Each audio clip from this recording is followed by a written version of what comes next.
6 ते 12 महिन्यांच्या बाळासाठी 2 इन्ग्रीडियंट्समध्ये बनणारी super healthy recipe.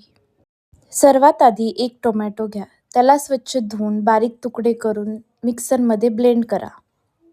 टोमॅटोमध्ये vitamin C आणि अँटीऑक्सिडंट्स असतात, जे बाळाची इम्युनिटी मजबूत करतात. टोमॅटो मिक्सरमध्ये ब्लेंड करून झाल्यावर अशी प्युरी तयार होते.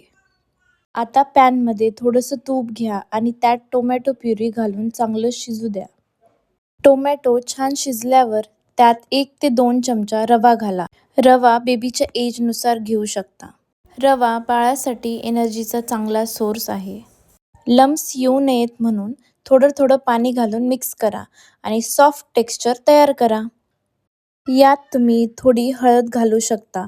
हळद अँटी इन्फ्लामेटरी असून बाळाच्या इम्युनिटीसाठी खूप फायदेशीर असते. आणि तयार आहे तुमच्या बाळासाठी सॉफ्ट आणि हेल्दी मील. रेसिपी सेव्ह करा आणि baby healthy recipe series part 2 साठी फॉलो करायला विसरू नका.